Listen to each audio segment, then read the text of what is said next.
മമ്മൂക്കാനെ വെച്ചൊരു direction plan ആ direction അതൊരു ദുസ്വപ്നമായിരുന്നു.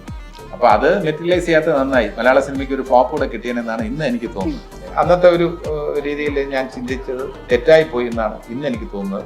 ഈശ്വരൻ അനുഗ്രഹിച്ചുകൊണ്ടാണ് അത് നടക്കാത്തത്. വന്ദനത്തിന്റെ ആ ക്ലൈമാക്സിനെ കുറിച്ച് എനിക്ക് ശക്തമായ വിയോജിപ്പുണ്ടായിരുന്നു. അവർ ഒന്നിക്കണം എന്ന അഭിപ്രായക്കാരനായിരുന്നു ഞാൻ. ഒന്നിക്കാൻ പാടില്ല എന്ന അഭിപ്രായക്കാരനായിരുന്നു ഹനീഫ്ക്കയുടേതായിട്ടുള്ള തീരുമാനങ്ങളുണ്ടായിരുന്നു, ന്യായീകരണങ്ങളുണ്ടായിരുന്നു. അപ്പോൾ 2 മണിക്കൂർ എന്നും രാവിലെ പ്രധാനപ്പെട്ട സീനുകൾ ഷൂട്ട് ചെയ്യുന്നതിൻ്റെ ഇടയ്ക്ക് ഒരു സൈഡ് വർക്ക് പോലെയാണ് എല്ലാ ദിവസവും. ഒരു 15 ദിവസം കൊണ്ടാണ് അത് ഷൂട്ട് ചെയ്തത്.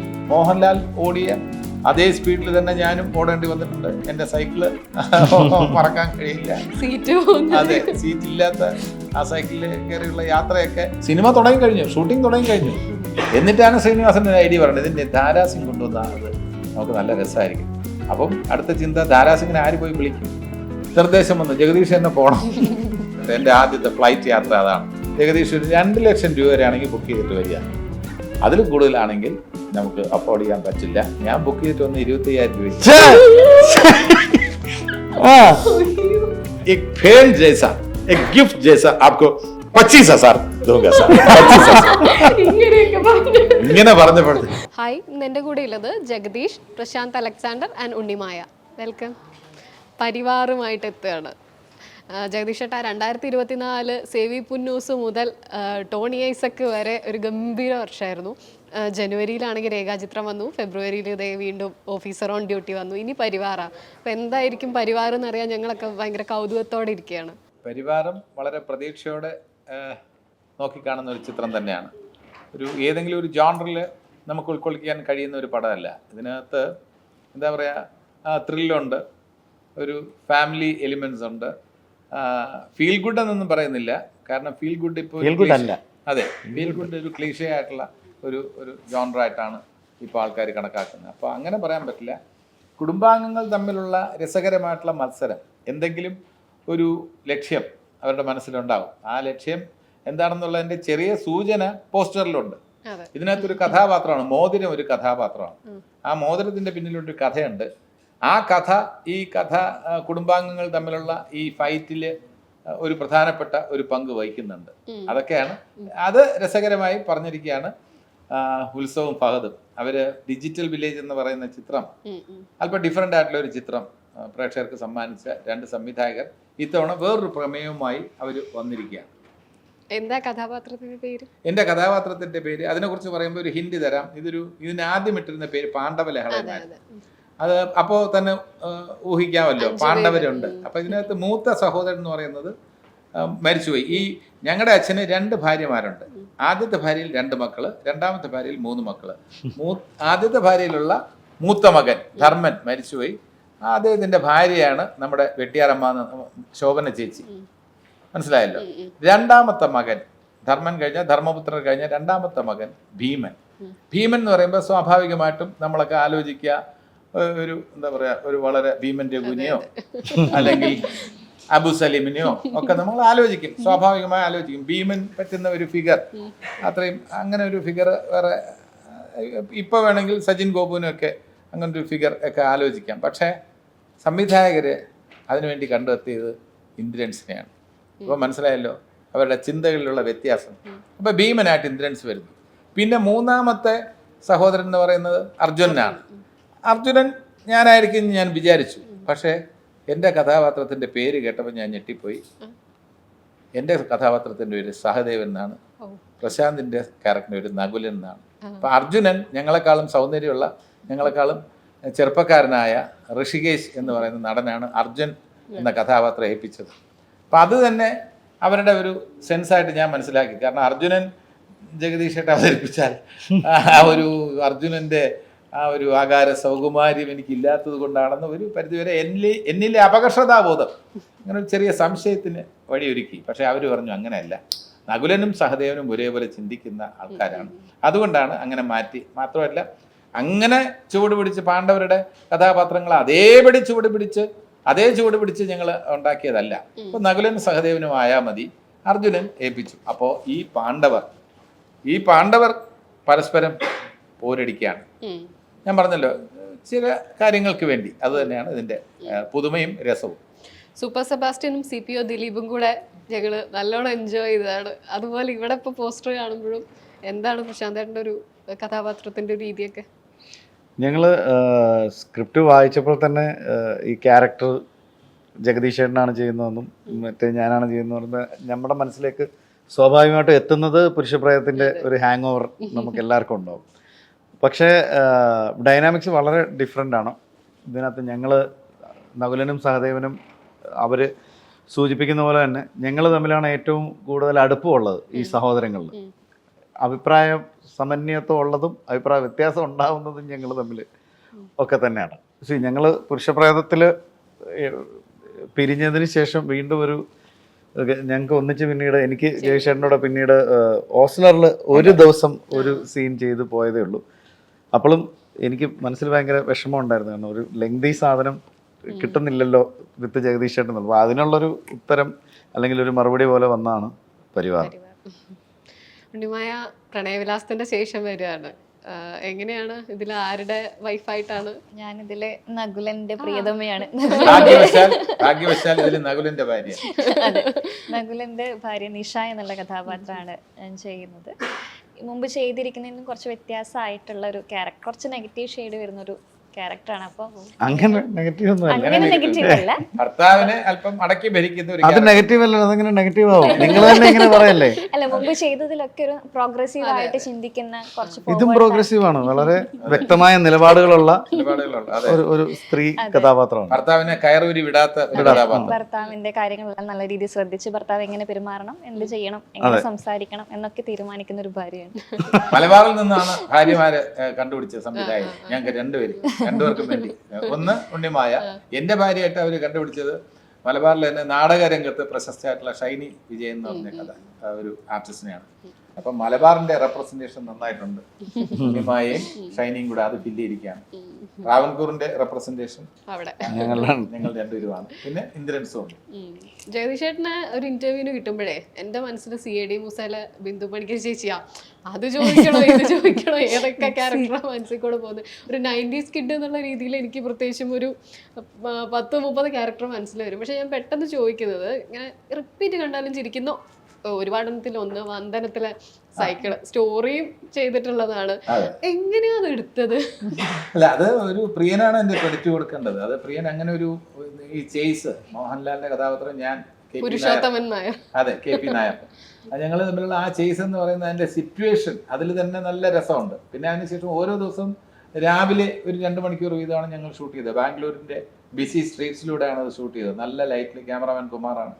അപ്പോൾ 2 മണിക്കൂർ എന്നും രാവിലെ പ്രധാനപ്പെട്ട സീനുകൾ ഷൂട്ട് ചെയ്യുന്നതിൻ്റെ ഇടയ്ക്ക് ഒരു സൈഡ് വർക്ക് പോലെയാണ് എല്ലാ ദിവസവും. ഒരു 15 ദിവസം കൊണ്ടാണ് അത് ഷൂട്ട് ചെയ്തത്. അതിനുവേണ്ടി കുറച്ച് കഠിനാധ്വാനം ചെയ്തിട്ടുണ്ട്. മോഹൻലാൽ ഓടിയ അതേ സ്പീഡിൽ തന്നെ ഞാനും ഓടേണ്ടി വന്നിട്ടുണ്ട്. എൻ്റെ സൈക്കിള് മറക്കാൻ കഴിയില്ല. അതെ, സീറ്റ് ഇല്ലാത്ത ആ സൈക്കിളിൽ കയറിയുള്ള യാത്രയൊക്കെ അല്പം ടഫായിരുന്നു. പക്ഷെ അതിലൊക്കെ ഇന്നും അത് ചർച്ച ചെയ്യപ്പെടുന്നുണ്ട് എന്നതിലാണ് എൻ്റെ ഏറ്റവും വലിയ സന്തോഷം. നമ്മളന്ന് കുറേ പാടുപെട്ടെങ്കിലും പിന്നെ ഏറ്റവും വലിയ കോംപ്ലിമെന്റ് പ്രിയൻ്റെ നിന്ന് കിട്ടിയത്, ഇത് തമിഴിലും ഹിന്ദിയിലും ഒക്കെ ഈ സീക്വൻസ് പ്രിയൻ പിന്നീട് എടുത്തെങ്കിലും ഏറ്റവും കൂടുതൽ വർക്കായത് മലയാളത്തിലാണ്. അതിന് എനിക്ക് പ്രത്യേക ക്രെഡിറ്റ് ഉണ്ട് എന്ന് പ്രിയൻ പറഞ്ഞപ്പോൾ എനിക്ക് കൂടുതൽ സന്തോഷം തോന്നി. കാരണം അത് എൻ്റെ ഒരു മിടുക്ക് കഴിവെന്നതിനപ്പുറം മോഹൻലാൽ എന്നൊരു നടന്റെ സഹകരണം കൂടെ ഈ അവസരത്തിൽ ഞാൻ നന്ദിപൂർവ്വം സ്മരിക്കുകയാണ്. കാരണം അത്ര സ്പിരിറ്റോടുകൂടി മോഹൻലാൽ നിന്നു. ഞങ്ങൾ രണ്ടുപേരും ആ സീനിന്റെ വിജയത്തിൽ രണ്ടുപേർക്കും തുല്യ പങ്കാണെന്ന് ഞാൻ പറയും.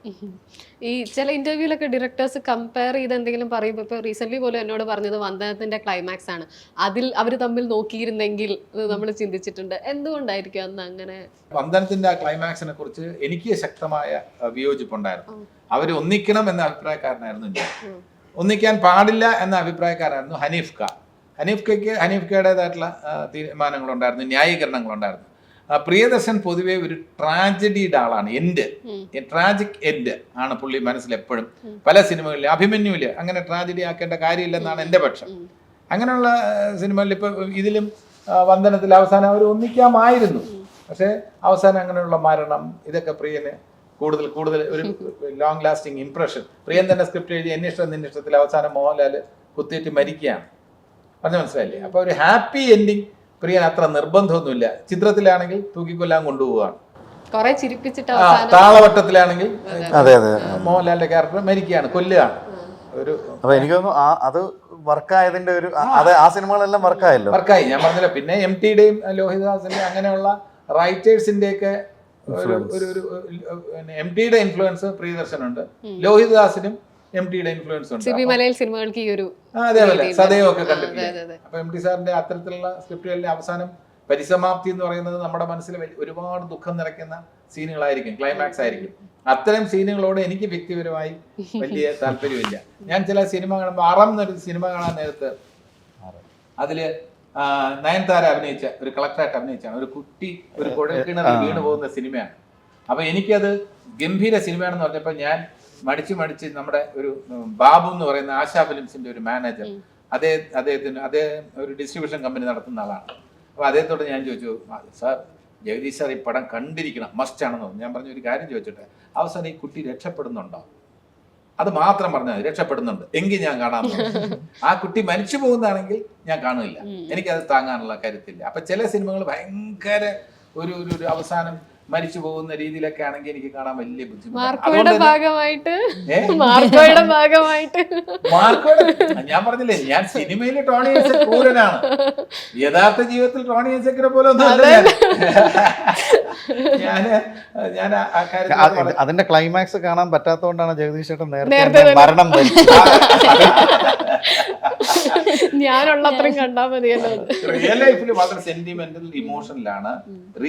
സ്ക്രീൻ ലൈഫില് ടോണി ഐസക്കിനെക്കാളും ക്രൂരനായ വ്യക്തിയെ അവതരിപ്പിക്കാൻ റെഡി ആയിട്ടിരിക്കുന്ന ആളാണ്. ഇനി ഇതിനേക്കാളും ക്രൂരത ഉണ്ടെങ്കിൽ തരൂ, ഞാൻ റെഡിയാണ്. കരിയറിലെ ഒരു 4-ാമത്തെ 5-ാമത്തെ സിനിമയല്ലേ അച്ഛനുറങ്ങാത്ത വീട്? അതെ.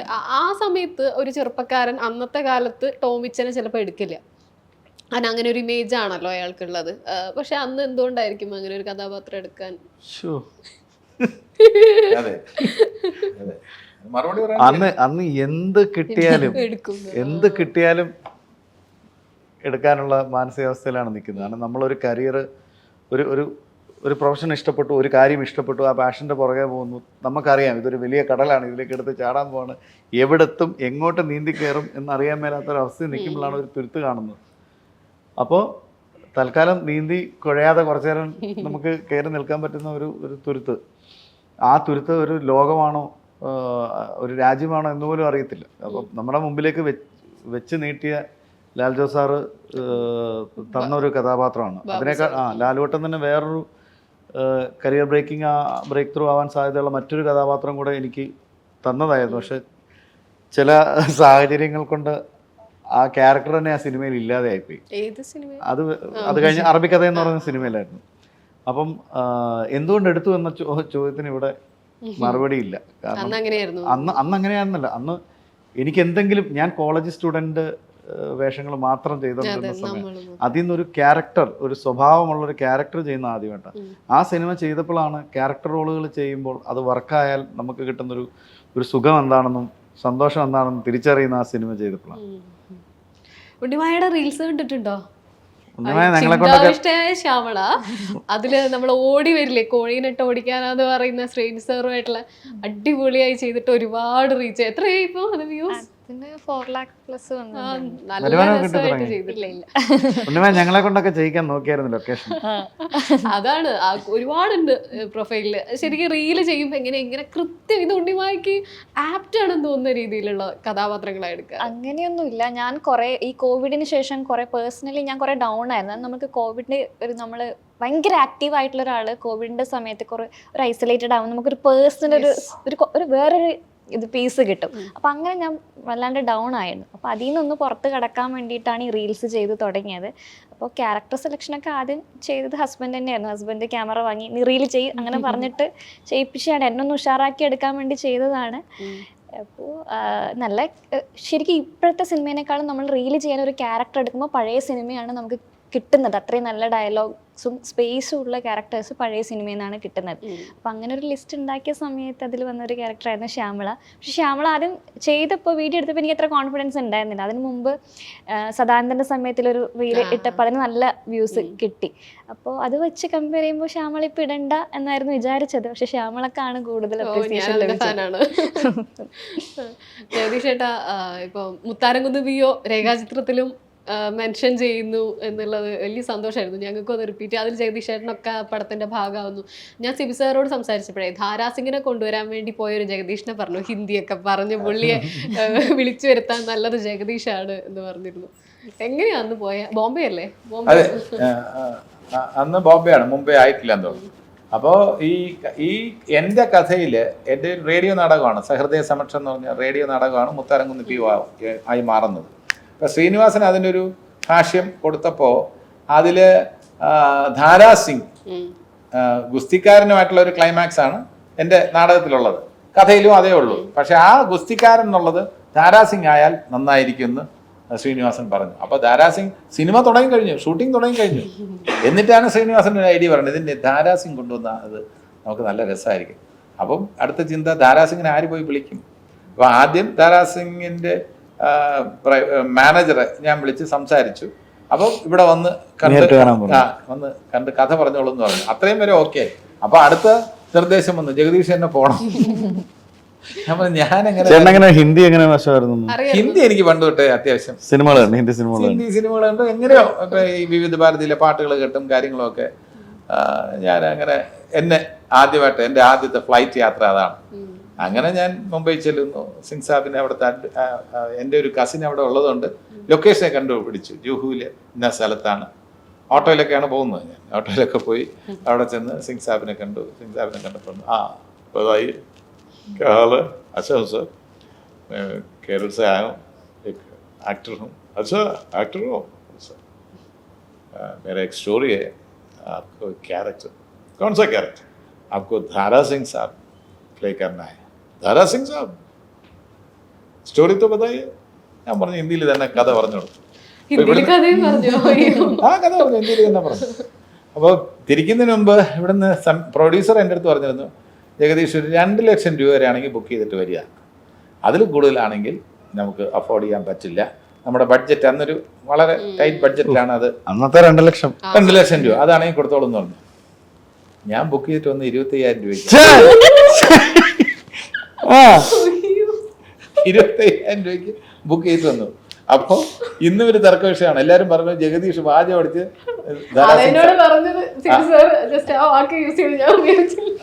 വാചം അടിച്ച് വീഴ്ത്തി എന്നാണ് പറയുന്നത്. പക്ഷെ ഞാൻ കരുതുന്നത് അങ്ങനെയല്ല. അദ്ദേഹത്തിന്റെ നല്ല മനസ്സുകൊണ്ടാണ് അദ്ദേഹം സമ്മതിച്ചത്. ഞാൻ പറഞ്ഞു Kerala films very small budget से हम तो स्मॉल बजट पे फिल्म बनाते हैं. आप ये रेम्यूनरेशन नहीं है, आपके लिए हमारी तरफ से एक छोटा सा भेद ऐसे समझिए. ये तो रेम्यूनरेशन नहीं है साहब.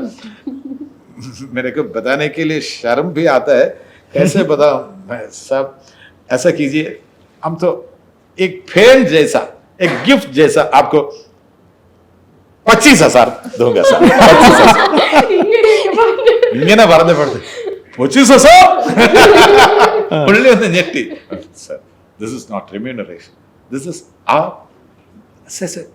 just take it as a present from us. अच्छा ठीक है. മാനേജറൊക്കെ നോക്കിയിട്ട് അതിൽ ഞാൻ സന്തോഷം എടുത്ത് ലോട്ടറി അടിച്ച പോലെ ഇവിടെ വന്നു. അല്ല, ഈ 2 ലക്ഷം രൂപ ഉണ്ടായിരുന്നില്ല, പിന്നെ എന്തിനാ അത് കുറയ്ക്കാൻ പോയെ? ഈ ബഡ്ജറ്റ് ഇവിടെ ചുരുങ്ങിയതല്ലേ, ഇവിടെ വളരെ ബഡ്ജറ്റിലല്ലേ. മാക്സിമം കൊടുക്കാന്ന് പറഞ്ഞാൽ എത്രത്തോളം കുറച്ച് കൊണ്ടുപോയി 50,000 എങ്കിലും അപ്പൊ ബോംബെ പറഞ്ഞില്ലേ 25,000 പറഞ്ഞില്ലേ? പൈസകൾ പറഞ്ഞില്ല, പക്ഷെ വാചകം അടിച്ച് വീട്ടിന്ന് പറഞ്ഞു. 25,000 രൂപയ്ക്ക് ബുക്ക് ചെയ്തത്. മാത്രമല്ല സിംഗ് സാബിന് എൻ്റെ അടുത്ത് വലിയ കാര്യമായിരുന്നു. എൻ്റെ അടുത്ത് പറഞ്ഞ ഒരു കാര്യം എന്ന് വെച്ചാൽ, പുള്ളി അന്ന് പഞ്ചാബി സിനിമകൾ സംവിധാനം ചെയ്തുകൊണ്ടിരിക്കുകയാണ്. പുള്ളി പ്രൊഡ്യൂസ് ചെയ്ത് സംവിധാനം ചെയ്തുകൊണ്ടിരിക്കുകയാണ്. പുള്ളി തന്നെ ഹീറോയി. അപ്പൊ ഹിന്ദിയെക്കാളും പുള്ളിക്ക് കൂടുതൽ അവസരങ്ങൾ പഞ്ചാബിലാണ്. അപ്പൊ എൻ്റെ അടുത്ത് പറഞ്ഞു, പുള്ളിയുടെ 10 സിനിമകൾ പഞ്ചാബി സിനിമകൾ എനിക്ക് തരാമെന്ന് പറഞ്ഞു. ഡബ് ചെയ്ത് ഇറക്കിക്കോളൂ മലയാളത്തിൽ, ഫ്രീ ആയിട്ട് തരാമെന്ന് പറഞ്ഞു. അത് എൻ്റെ അടുത്ത് പറഞ്ഞു. പക്ഷെ അത് ഡബ് ചെയ്യുന്നതൊക്കെ കുറെ ചെലവ് വേണം. പിന്നെ അതിനുശേഷം അങ്ങനെ ഒരു ഡബ് ചെയ്ത് ഇറക്കുന്ന പടം പഞ്ചാബി സിനിമ ഇവിടെ വർക്കാവുന്ന ഉറപ്പില്ല. വേണമെങ്കിൽ അതൊക്കെ തരാൻ അത്ര ഫ്രണ്ട്ഷിപ്പിലായി ഞങ്ങൾ. ഈ കാര്യം എപ്പോഴും മനസ്സിലാക്കിയിരുന്നു. പുള്ളി മനസ്സിലാക്കിയത് നമ്മുടെ അന്നത്തെ ബഡ്ജറ്റ് എന്നൊക്കെ പറഞ്ഞാൽ വളരെ കുറവാണ്. പ്രശാന്ത് പറഞ്ഞാല് ഒരു ചെറിയ ലൊക്കേഷനിൽ മുത്താരംകുന്ന് പോയോ കണ്ടു നോക്കൂ. നമ്മള് വളരെ ടൈറ്റ് ബഡ്ജറ്റിലാണ് പടം തീർത്തിരിക്കുന്നത്. പിന്നീട് ഒരു 2000-ന് ശേഷം അധികം എഴുതിയിട്ടൊന്നുമില്ല ഒരു സിനിമയോ. അല്ല ഞാൻ കുറച്ചുനാൾ ഞാൻ കുറെ അന്ന് ഒരുപാട് പടങ്ങൾ ചെയ്തു, പക്ഷെ ഒരു 2000 പിന്നീട് പിന്നീട് ലാസ്റ്റ് ഏപ്രിൽ ഫുള്ളാണ് എഴുതിയത്. ഏപ്രിൽ ഫുള്ളിന് ശേഷം എഴുതിയിട്ടില്ല. ഇനി എഴുതാനൊക്കെ ആഗ്രഹമുണ്ട്, താല്പര്യമുണ്ട്. പക്ഷെ അടിസ്ഥാനപരമായി ഞാനൊരു ആക്ടറാണ്. എൻ്റെ സ്വപ്നം എന്ന് പറയുന്നത് കൂടുതൽ വേഷങ്ങൾ കൈകാര്യം ചെയ്യുക എന്നുള്ളതാണ്. മമ്മൂക്കാനെ വെച്ചൊരു ഡയറക്ഷൻ പ്ലാൻ ആ ഡയറക്ഷൻ അതൊരു ദുസ്വപ്നമാണ്. അപ്പൊ അത് മെറ്റീരിയലൈസ് ചെയ്യാത്ത നന്നായി. മലയാള സിനിമയ്ക്ക് ഒരു ഫ്ലോപ്പ് കൂടെ കിട്ടിയെന്നാണ് ഇന്ന് എനിക്ക് തോന്നുന്നത്. അത് ഒരിക്കലും ഒരു നല്ല ചലച്ചിത്രമാകുമായിരുന്നില്ല എന്നാണ് എൻ്റെ വിശ്വാസം. അപ്പൊ അതുകൊണ്ട് ആ തീരുമാനം ബഡ്ജറ്റ് കൂടിയതിന്റെ പേരിലാണ് അത് ഉപേക്ഷിച്ചത്. പക്ഷെ അത് ഉപേക്ഷിച്ച് ആ പ്രൊഡ്യൂസറുടെ തീരുമാനത്തിന്റെ കൂടെയാണ് ഞാൻ. അത് ഒരു അന്നത്തെ ഒരു രീതിയിൽ ഞാൻ ചിന്തിച്ചത് തെറ്റായിപ്പോയി എന്നാണ് ഇന്ന് എനിക്ക് തോന്നുന്നത്. ഈശ്വരൻ അനുഗ്രഹിച്ചുകൊണ്ടാണ് അത് നടക്കാത്തത്. എൻ്റെ പാഷനായിരുന്നെങ്കിൽ പിന്നീട് എപ്പോഴെങ്കിലും ഞാനത് ചെയ്യേണ്ടതല്ലേ. എൻ്റെ പാഷൻ അല്ല എന്നുള്ളതിന് ഏറ്റവും വലിയ തെളിവാണ് ഞാൻ ഇത്രയും കാലമായിട്ടും അങ്ങനെ ഒരു സംവിധാനത്തെക്കുറിച്ച് സ്വപ്നം കാണാത്തത്. ഇനിയും ഭാവിയിൽ എന്നെ ഒരു സംവിധായകനായിട്ട് പ്രേക്ഷകർക്ക് കാണേണ്ട ഒരു നിർഭാഗ്യം ഉണ്ടാവില്ല എന്നാണ് എൻ്റെ വിശ്വാസം. അങ്ങനെ പറയരുത്. അല്ല, എനിക്ക് താല്പര്യമില്ല. നമുക്ക് പാഷൻ അല്ലാത്ത ഒരു കാര്യം നമ്മൾ ചെയ്തിട്ട് കാര്യമില്ല. നമ്മൾ ആക്ടിങ് എനിക്ക് ഇന്നും പാഷനാണ്. എത്ര വേഷം കിട്ടിയാലും എനിക്ക് തൃപ്തി വരില്ല. ഇനിയും കൂടുതൽ നല്ല വേഷങ്ങൾ ചെയ്യണം എന്നുള്ളതാണ് എൻ്റെ ആഗ്രഹം. ഈ പടത്തിൽ തന്നെ ഇപ്പോൾ ജഗദീഷ് ചേട്ടനൊക്കെ ടെക്നിക്കലായിട്ടുള്ള എല്ലാ കാര്യങ്ങളും അറിയുന്ന ആളാണ്. ഇപ്പോൾ ഞാൻ ഒരു ബിഗിനറാണ്, എനിക്കിതൊന്നും അറിയില്ല. ക്യാമറ ആംഗിൾ എന്താണ്, അതിൻ്റെ വ്യൂ എന്താണ്, എത്ര മാത്രം കിട്ടും ക്ലോസ് ഒന്നും അറിയാത്ത ഒരാൾ. പക്ഷെ അങ്ങനെയുള്ള പല കാര്യങ്ങളും ഈ പടത്തിൽ നിന്ന് ജഗദീഷ് ചേട്ടൻ പറഞ്ഞു തന്നിട്ട് മനസ്സിലാക്കി. ആ അറിവ് പോലും വളരെ കുറവാണെന്നേ. അത് നമ്മൾ ഒന്നും അല്ല. അതൊന്നും ആ അറിവൊക്കെ ഈ ഒരു സംവിധായകനോ ഒക്കെ അറിയേണ്ടതിന്റെ ഒരു 10-1 പോലും എനിക്ക് അറിയാമെന്ന് വിശ്വസിക്കുന്നില്ല. എന്നെക്കാളും കൂടുതൽ നന്നായിട്ട് ഞാൻ പ്രശാന്തിനോട് തന്നെ പറഞ്ഞു, പ്രശാന്ത് ഇന്നല്ലെങ്കിൽ നാളെ ഒരു പടം സംവിധാനം ചെയ്യും. പ്രശാന്തിന് അതിനുള്ള ഒരു താല്പര്യമുണ്ട്. ഒരു സീൻ ഡിസ്കസ് ചെയ്യുമ്പോൾ തന്നെ അതിന്റെ ഒരു ആ സീൻ വർക്കായതിന്റെ കാര്യം ഷോർട്ടിന്റെ അടിസ്ഥാനത്തിൽ പ്രശാന്ത് ഡിസ്കസ് ചെയ്യുമ്പോൾ ഞാൻ ജീവിതത്തിൽ ഇതുവരെ ഒരു ഷോർട്ട് പറഞ്ഞിട്ട് ഒരു സീൻ ഞാൻ ഡിസ്കസ് ചെയ്തിട്ടില്ല. അതിന്റെ സാഹിത്യപരമായിട്ടുള്ള അല്ലെങ്കിൽ അതിന്റെ കഥാപരമായിട്ടുള്ള കാര്യങ്ങൾ ഇന്നും ഡിസ്കസ് ചെയ്യാൻ എനിക്ക് താല്പര്യമാണ്. നേരെ മറിച്ച് അതിങ്ങനെ ആ ട്രാക്ക് പിടിച്ച് ഇവിടെ വരുമ്പോൾ ഈ ക്യാരക്ടർ ഇൻക്ലൂഡ് ആവും, 2 ക്യാരക്ടർ. അതിനുശേഷം നമ്മൾ ഇങ്ങനെ ട്രാക്ക് ബാക്ക് ചെയ്യുമ്പോൾ ഇവർ രണ്ടുപേരും അത് കഴിഞ്ഞ് ഇങ്ങോട്ട് വരും എന്നൊക്കെ പറഞ്ഞിട്ടുള്ള ഒരു ടെക്നിക്കൽ അതിന്റെ മേക്കിംഗ് എന്റെ മനസ്സിൽ ഒരിക്കലും വന്നിട്ടില്ല. അതെങ്ങനെയാണെന്നുള്ളത് ഞാൻ ആലോചിക്കാറില്ല. സിനിമ കണ്ടുകൊണ്ടിരിക്കുമ്പോൾ ഇത് എങ്ങനെ എടുത്തു എന്നുള്ള ഒരു ചിന്തയിൽ ഞാൻ കഥയ്ക്കുള്ളിൽ അങ്ങ് കയറിപ്പോവും. അപ്പൊ ആ ക്യാമറ ഉള്ളത് ഞാൻ മറക്കും. എനിക്കവിടെ സിനിമ കാണുമ്പോൾ ഒരിക്കലും എന്റെ മുന്നിൽ ഒരു ക്യാമറ വന്നിട്ടില്ല. ക്യാമറ അതിന്റെ മുന്നിലോ പിന്നിലോ ഒക്കെ ഉണ്ടെന്നുള്ളത് എന്നെ ഒരിക്കലും അത് എന്റെ ചിന്ത ഡിസ്ട്രാക്ട് ചെയ്തിട്ടില്ല. ഞാൻ ആ സിനിമയിൽ 100% മുഴുകും. അത് നല്ലൊരു പ്രേക്ഷകനായതുകൊണ്ടാണ്. അപ്പൊ എനിക്ക് ടെക്നിക്കൽ സൈഡൊക്കെ എനിക്ക് കൂടുതൽ അറിവുണ്ടെന്നൊക്കെ പറയുന്നത് കുറച്ചറിവ് കാണും. ഒരു സിനിമ സംവിധാനം ചെയ്യാൻ മാത്രമുള്ള ഇൻ ഡെപ്ത് നോളജ് എനിക്കുണ്ടെന്ന് ഞാൻ വിശ്വസിക്കുന്നില്ല. പിന്നെ അതിനേക്കാളും അപ്പുറം എന്റെ പാഷൻ അല്ല. പാഷനായിട്ടുള്ള കാര്യങ്ങൾ നമ്മൾ ഏർപ്പെട്ടാൽ അതിൽ കൂടുതൽ ചോദിക്കും. ജഗദീഷ് ചേട്ടൻ്റെ ഒരുപാട് മികച്ച കഥാപാത്രങ്ങൾ ഇനിയും വരാനിരിക്കുന്നു വിചാരിക്കുന്നു. അതിനൊക്കെ പ്രതീക്ഷിക്കുകയാണ്. പ്രശാന്ത് ഏട്ടൻ്റെ കഥാപാത്രത്തിൻ്റെ ഒപ്പം ഈ പറഞ്ഞ ഒരു സംവിധാനവും ഞാൻ പ്രതീക്ഷിക്കുന്നുണ്ട്. ഉണ്ണിമായ ഇനി ധീരനാണ് വരാനിരിക്കുന്നത്. അപ്പോൾ അതിനും കൂടെ വെയിറ്റിംഗ് ആണ്. പരിവാറിന് എല്ലാവിധ ആശംസകളും. Thank you so much. Thank you.